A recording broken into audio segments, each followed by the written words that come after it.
Hello and welcome to another segment of Western Wisconsin Journal. I'm Jamie Johnson, the political and government correspondent. And today we have another guest who is a candidate for office, Cherie Link, candidate for the 10th Senate District here in Wisconsin. Cherie, welcome to the show. Thank you for having me, Jamie.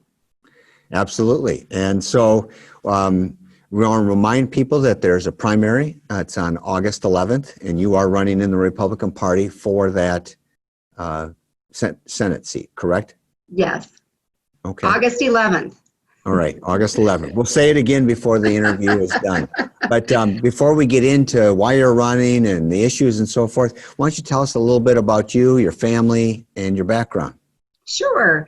So I grew up in Polk County. My family started their own family business when I was in junior high school.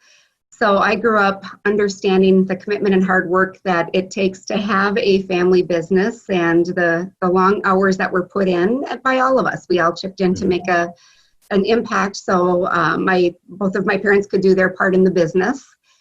I moved away, went to travel school, and enjoyed that industry for about 10 years where I met my husband. And as soon as we had our first child, I knew I didn't want to be the mom that missed everything by being on an airplane to somewhere. So we quickly started looking for land back here in Wisconsin and wanted to bring our kids up in the small community that we grew up in, understanding that's the most healthy environment for your children to be in. They're not a number in a school. They have more of those close-knit relationships with family and friends close by. And so we moved back to St. Croix County. We've been here for 19 years. My husband and I will be celebrating our 27th anniversary tomorrow. So hopefully he has something. Happy anniversary. Thank you. Hopefully I'm not cooking. That's what it boils down to. So we'll plant that seed now. Do you have to do doors on your anniversary? I will be doing doors. I do doors every day. Okay.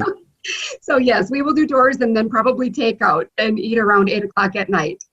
So Brett and I have 2 biological children, and I say biological because we'll get a little bit more into my background as we go on. Our son just graduated from UW River Falls, and our daughter will be a senior at Stout. So she will be doing all of her classes online this upcoming year. She just got that email here this last week. So. Okay. Oh, I didn't catch that one. So UW Stout is going to be all online? Yes. Well, her classes are. So she had gotten an email about probably a month ago stating they were going to evaluate each of the classes, do the necessary classes in person, and then have the rest of them online. And apparently for her 18 credits will be online. So not what she'd planned for her senior year, but it will work out okay. So you mentioned 2 daughters then? A son and a daughter. Son and a daughter. Okay. The son has already graduated, you said, from UW. He graduated in May, yes. Okay. And but did they both go to Somerset then, or? So we have a little bit of a mix in our family. Our kids have gone to both private and public school. They did both graduate from Somerset. So we've just kind of had a little compilation of things just with family needs and whatnot. So through our personal experience, I am an advocate for parents having the choice of what their kids' education looks like, because there were different times in our life that we needed different things. Okay. All right. Very good. But you've been back, you said, for 19 years here in St. Croix County, but grew up in Polk County. Is that right? Correct. Yes. Okay.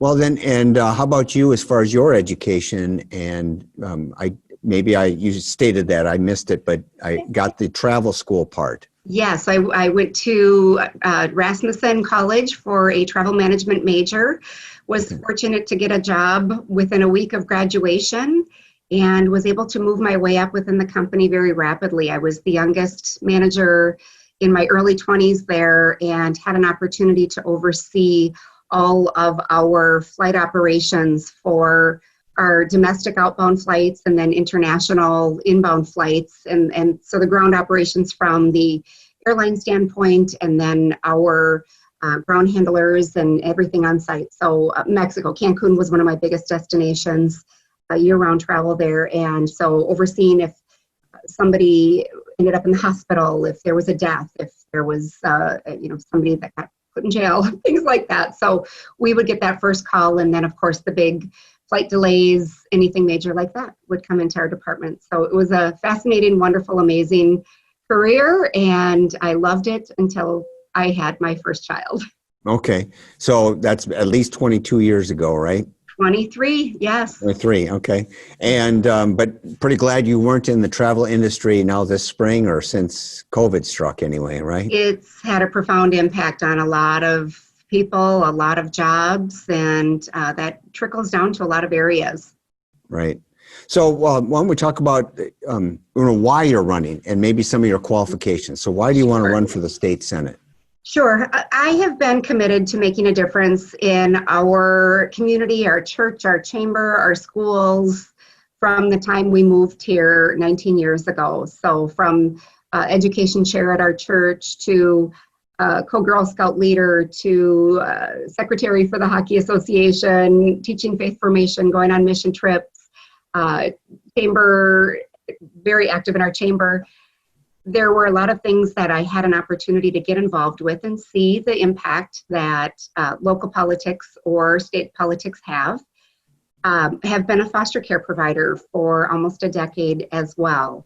So that was truly where I was called to be during that time, from the time our kids were in junior high until even after they were out of the house. We didn't do the empty nest thing very well, had extra bonus kids through that, and a couple foreign exchange students. And so I've always been committed 100% to where I am and where I'm called to be at that time. And so during that time, I was called to be a mom and needing to be there for those families that not only the kids in foster care, but oftentimes helping guide their parents through as well, to get back to a healthy relationship there. So it finally provided an opportunity for me, now that we are not doing full-time care, to make a difference politically and get involved in an area I know that we need help. All right. Just curious on the foster care you mentioned, did you have specific ages of kids that you... So foster care is the most fascinating thing to be a part of. When we first started, our daughter was 11, and so we wanted to be careful not to really mess with the hierarchy of our current children. So we licensed ourselves. You have a lot of say when you do foster care with gender or different things that you might be dealing with. And we licensed ourselves for 5 to 12 because I was a full-time working mom, didn't want to do daycare. And so the first one did fit within that window. And then everything else from there on out was teenagers. Okay. So we quickly had our license changed and absolutely adore that age group. We just really fell in love with that, the teenagers that they were very willing to learn how a healthy family operates, be a part of our family. We opened a retail store in that process, so a lot of them were able to have a job to, if they wanted to work, if they wanted to earn their own money, we were able to provide that opportunity for them. So it worked out great for us. Okay. And how many children did you have then? So we've had 16 through the foster care system in St. Croix County, and then with foreign exchange students, and then just other kids that needed a place to land, whether one had lost both parents when she was in junior high, just different situations. So including our two, we have helped raise 26 kids in the last 10 years. Wow. Wow. And what's the average stay on a foster child? I'm just not familiar with that. So. It varies. We've had, from a few weeks to a few years. So it depends upon the situation and the need. Okay. All right. Very good. Well, so you mentioned why you're running, and what do you see as some of the issues that are important to you that you would want to get to work on if you're elected to go to Madison? Sure. So one of the things that I'm hearing over and over is that right now, safety, right? The COVID really kind of changed things up for all of us in a lot of different ways.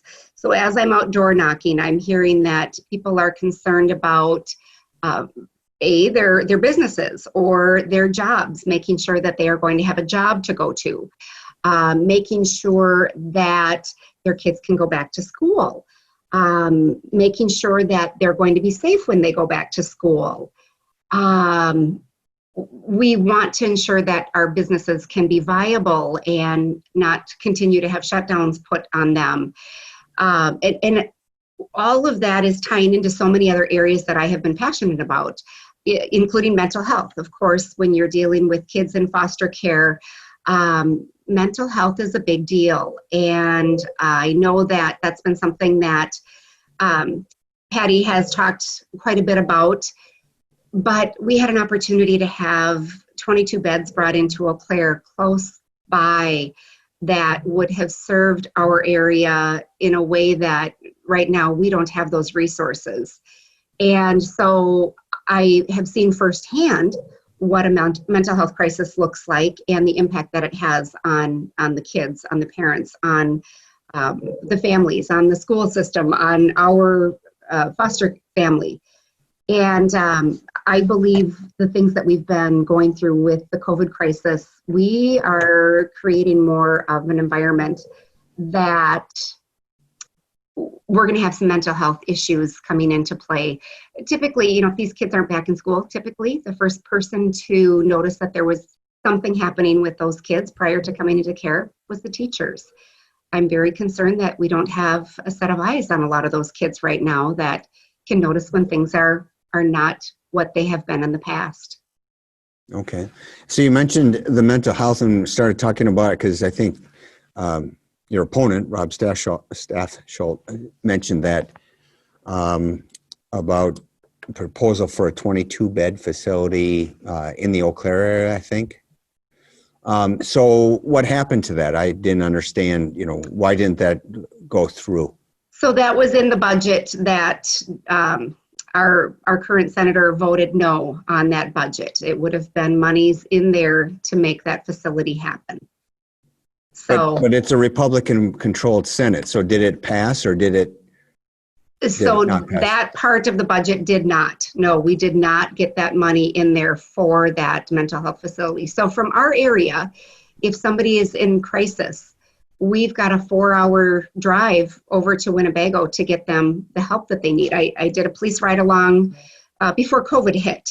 And we had somebody in crisis that we were helping that evening. And fortunately, it was able to stay local. But typically, talking with the police department, they would have had to drive him across the state, 1 or 2 people to get him there. And then you're taking resources locally that we are not able to respond to something if there's another crisis here. So the budget passed through the Senate, but our governor vetoed it, and that's where the money got lost. But our current senator also voted no on that budget. Okay, so it passed the Senate, but it was vetoed by the governor. Correct. Okay, but now you also mentioned about having viable businesses, not shut down, and so forth, and kids in school. So would you be in favor of a law being introduced and passed in the Senate and the Assembly for schools to be mandatorily reopened? So I believe that parents should have an opportunity to see what that looks like on their own. So yes, I would like to see schools reopened, and I've talked to a lot of educators as well as I've been out knocking on doors, and resoundingly, that is the exact same thing that they are saying as well. But I believe a parent should have the opportunity. If they have a child who has an immune compromised system, we've figured out that we can do online classes to some degree, and some kids flourished through that. And I've had a few parents tell me, I would love to have my child still have that opportunity. They did better being at home and having that opportunity if they can regulate their schoolwork and get everything done. But perhaps a hybrid look for that, where again, parents have the choice of what that looks like. All right. So when you say parents, so I just wanted to be clear. You're more in favor of local control over that, or would you want to see something from Madison coming out and saying how local school districts should do it? So my concern with having Madison say it is oftentimes they are looking at what's happening in Madison and Milwaukee in the larger areas where they perhaps have had more cases of COVID. Up here, we have not seen the cases. Hudson did a study and put it out to all the parents. Overwhelmingly, the Hudson parents responded, they wanted the schools to reopen. So that could go directly against what Governor Evers is hearing down in Madison. I believe we should have local control on that because we are not Madison. And I want our school districts to ensure that they are serving the families and students here. We talked a little bit about the economy with COVID. So hand in hand with this, if we have our kids at home and those parents have the ability to go back to work, what is that going to look like if a parent doesn't have that care in place? What is the impact on our economy if the parents can't go back to work because their children are at home? I've had many, many Zoom meetings. I belong to a lot of different networking groups. And you've got kids coming and going in the background, and these poor parents are trying to work or hold a meeting, and the distractions can be plentiful. And it was one of the kids that would not have done well schooling from home. I would need to have that contact with my friends on a daily basis. All right, sure. So I don't know, are you familiar with the plan that Hudson is proposing? And everything's tentative at this point because it's still 6 weeks out from start of school. But I don't know, have you seen that Hudson is generally going to have face-to-face, but they're also going to offer online and virtual for those families that don't feel comfortable having the kids in school? Correct. And I foresee that to be more of an option. You look at District 10 and, we're part of Burnett, Polk, St. Croix, Pearson, Dunn, part of Pearson, Dunn. And some of those rural areas do not have access to good broadband or internet service for those kids to be able to school from home as well. So when you see what's happening around the world, there are many schools that did not close during this pandemic. And the science would show us that that demographic is going to be able to stay healthy and be in the classroom. You mentioned about knocking on doors and that you've talked to a lot of teachers as well. Do you think teachers, as generally, because you can't obviously speak for every teacher, but teachers generally have been supportive of trying to get back to face-to-face in-school instruction? Yes. 100%. Well, okay, I'm not going to say 100% either. A majority of those conversations, yes, they want those kids back in the classroom. When you become a teacher, you don't do that to stay home and look at a computer screen all day most often, right? They love the interaction with their students as much as their students love that interaction with them. And they can be more effective in a lot of ways. And doing it so that the kids are safe, the staff is safe, and so forth, would you, leave it up to individual schools whether they're going to have a mandatory mask policy? I believe local control, again, needs to take precedence with that. We have a friend of my daughter's who's worked in a daycare facility this entire time. They've had essential workers that bring their kids there. And of course, these are infants to, 5 when she first started, and then when school-age kids came in after the shutdown, and none of the kids got sick. We're just not seeing it spread again in that demographic. So I believe each school should have the ability to control that. Right, and cater it to the various levels. I mean, what's happening at the high school may not be the same for pre-K or 4K or whatever. Correct. Okay. So other issues then that you see as something that you, if elected, would be excited to work on and something that needs to be changed? Sure. So one of the things that I will be actually putting a video out on my Facebook page, link for Senate shortly, is should there be concerns of a future shutdown, what legislation, if I were the senator for District 10, what legislation I would want to put in place to what that would look like and the impact that would have on our communities, and what I would like to see our governor or other unelected officials have for accountability with that. So through that, one of the things that I've heard as I've been outdoor knocking and the concerns on COVID is also taxes. So many of these families have already had an impact on their family budget. They've had to tighten their belts. They've had to be creative with their spending and ensuring that they're only buying the things that they absolutely need to have. So I want to ensure that as the next senator, when I am in Madison, I would take that message there, that we need to be watching Madison's budget. Everybody in District 10, everybody I would say in Wisconsin has already had to make those cuts, and there's not a lot of other areas that people can cut to raise taxes, property taxes, sales taxes. We've got to look at the spending in Madison. Okay. Any specific areas of where the state spends? I mean, we got roads, we have prisons, you got the UW system, you have the K-12 system, and healthcare. So those are the bigger bubbles of the budget. Are there any areas where you think we'd have more savings than others? Well, and so that's the great thing about being a newbie coming into this and not having that experience. I will have a new set of eyes on that budget and where the money is, and I will not be coming into it beholden to anyone. I'll be able to start asking the why. You know, we've got this money here. Why? Is this something that we could potentially make a cut here for 1 year to put that money somewhere else? So we have to look at the whole budget, where all of the money is being spent. Just my little corner of the world with foster care, watching some of those programs and just seeing over and over, we're investing in a system that might not be working in one area or another, but we're continuing to fund that. What could that look like?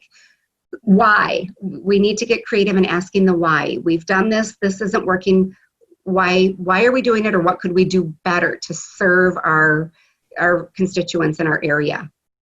In looking at areas to reduce taxes and so forth and reduce funding, it's been a lot in the news lately to defund the police or drastically reduce their funds. Would you agree with that as a way to save money? Absolutely not. I talked to a mother recently that her son is a police officer here in the state of Wisconsin and was involved in a situation that ended up a suicide by cop with 3 police officers there that were involved in this situation. I can't imagine what the end of your day would be knowing that you potentially were the one that had pulled the trigger on that. So those particular police officers received a couple days off. They had a couple of days of therapy and they were back right on the job. And I believe that we are not giving our police officers the resources to manage a crisis that they've experienced and then be able to go back out and do their very best. I talked to a Minneapolis police officer a few days ago that he said he's never seen the department in such a low place. Everybody there. And he said, I struggle every day with going in and doing my job because I know what we're faced with. So we can't defund them. We need to make sure that they have the resources they need to do their job and to defend us. Okay. Now I just wanted to ask, because it's a primary on August 11th. I promised that we would say the date again. So on August 11th, there'll be a primary. Thank you. So what sets you apart from your Republican opponent? You're both running in the Republican primary. What would set you apart from your opponent? So Sheila held the seat for many years, and she was so successful because she did such a great job crisscrossing this district and understanding the needs from Webster to River Falls to Menominee.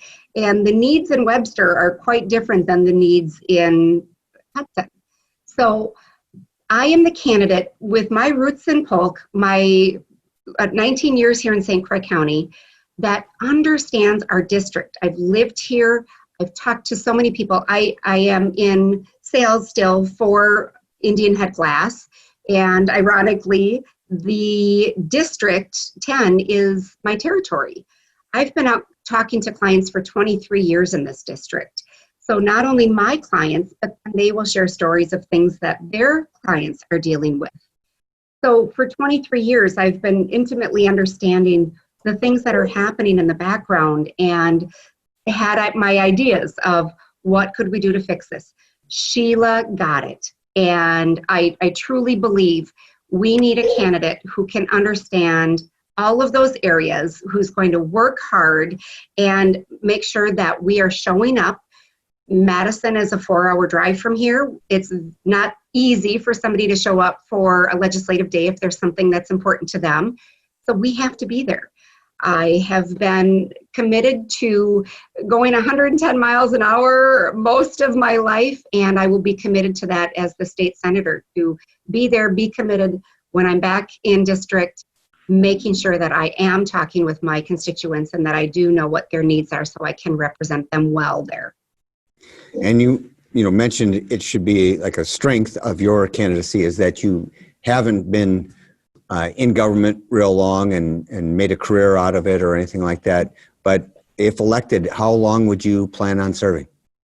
So I believe our founding fathers had it right. I would love to do a couple terms. I've talked to a few sitting legislators about term limits, and I understand you're kind of getting your feet wet that first cycle through. Then you really get a hold of it, and then you really have an opportunity to make a difference.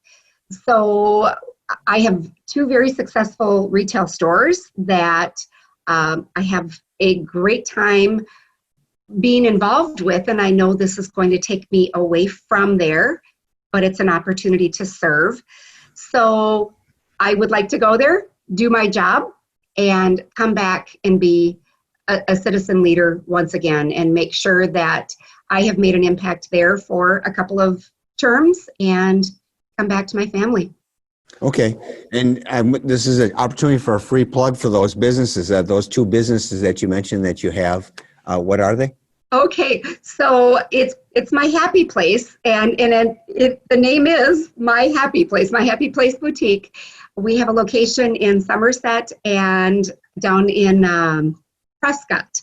And so I always tease when I'm at the doors and people say, well, what is it? I say, well, it's a place that women love, and if you're ever in the doghouse, it's a place you need to go. We'll get you taken care of. So okay. We've got shopping bliss, we call it. All right, great. So we talked about setting apart, and how about endorsements? Do you have, since you announced, you're running against somebody who is, been in the assembly and has been in the Republican Party a while. So yeah. How were you able to get endorsements in that kind of environment? So I have not gone after the political endorsements. I know in a lot of cases that puts them in a pickle. We are in a primary, and it forces somebody to choose a side before they really know what the other side might be about. So I've been working very hard on the things that I'm passionate about. I am the only Senate candidate in District 10 that has the full endorsement from Wisconsin Right to Life and Pro-Life Wisconsin. I also have the highest rating a candidate can get from the NRA. I truly believe that we should have the ability to defend our families, and if that is to be a gun owner, that we should have that right as well. I also have Sean Duffy supporting me. We sure miss him in our U.S. congressional seat. And I've got a few other endorsements as well, but my big ones that mean the most to me is Wisconsin Right to Life and Pro-Life Wisconsin. And I truly believe womb to tomb, we need to be taking care of one another. And I've lived those values out, not only by doing foster care, but another way that I was able to live my pro-life values, I donated a kidney last year. And it was just, I felt compelled to make a profound impact in someone's life. And that was one way that I could. I'm blessed to be healthy enough to do that. Well, that is sacrifice. So congratulations on that. It's easy. Everybody should do it. This is that we're getting short on time here. Is there anything else that we haven't touched upon that you wanted to make sure that the voters got? I suppose we should mention your website too. Sure. Yep. CherieLink.com is my website. My Facebook page is Link for Senate. And one of the things that you'll find on my Facebook page is my endorsements from the people who matter the most, my voters. So as we're out and knocking on doors and meeting people, I am getting an overwhelming response that they want a leader who has led in their community and understands their needs. And they are the ones that we've got a number of videos, and we'll be putting up more. But I believe that holds more water oftentimes than people coming out of Madison and putting an endorsement up, because they're not going to vote for me. I want my voters, my constituents to support me 100%. Okay, so that's CherieLink.com for the website, and the Facebook page is? Link for Senate, and not a number, the actual spelling, F-O-R. Okay. Yeah. F-O-R. Very good. Well, we can find you there, and thank you for coming on the show. Appreciate your time, and good luck in the campaign. You've got, what, a little over 2 weeks left? A little over 2 weeks. So yes, I will be going through another full pair of tennis shoes by the time we're done. Okay, excellent. Well, good luck this weekend with all the heat and that you have, and happy anniversary again. Thank you so much, Jamie. I appreciate that.